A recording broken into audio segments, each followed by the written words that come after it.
Australia travel ban could be lifted in November.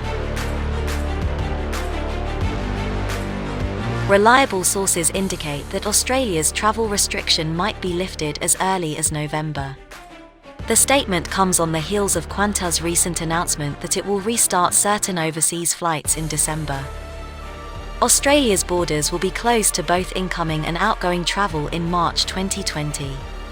While just a small number of Australian nationals have been permitted to return, only the well-connected have been granted permission to travel in and out of the country.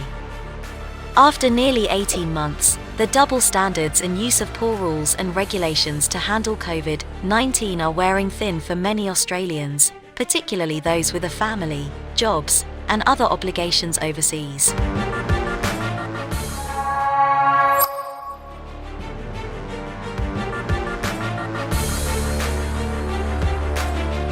According to media reports, the travel restriction imposed on Australia will be removed. The Australian federal government secretly extended the travel restriction for ordinary Australians until December earlier this week. However, just as the prohibition may be extended through the ministry, it can also be lifted. According to David Crowe, the Sydney Morning Herald's Canberra reporter, the North Korean-style restrictions on Australians leaving their own nation will be lifted in November.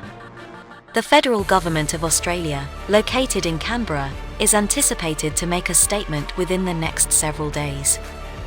This corresponds with a rapidly increasing vaccine deployment throughout Australia, and the government decided to join the digital health passport concept. It will not be free for all. The government wants to begin by allowing travel to and from low-risk nations such as New Zealand, the United States, and Singapore. Foreigners will be required to be properly vaccinated, a testing regime will most likely be implemented, and some self-isolation at-home measures will be imposed. There are a few specifics that need to be worked out. To be clear, the possibility of removing Australia's travel restriction in November is currently a well-placed rumour.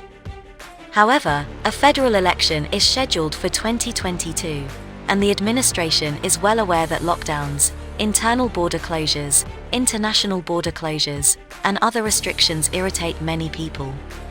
Individuals have suffered as a result of travel prohibitions in several situations.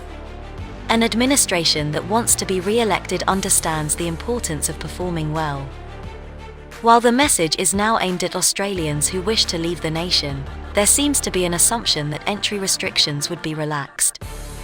There will be a shift from 14-day hotel quarantine to shorter self-managed stay-at-home periods for vaccinated visitors, a far better deal than 2 weeks at a mid-tier Marriott. There is also no news on whether non-Australians who have been vaccinated would be welcomed. However, on a purely fair basis, one may infer that if the Australian government expects the United States to admit vaccinated Australians, Australia would be expected to reciprocate. Our video ends here. We hope you found this video update useful. Please comment below and share your thoughts with us on how we can make our channel more informative for our subscribers. Thanks for watching.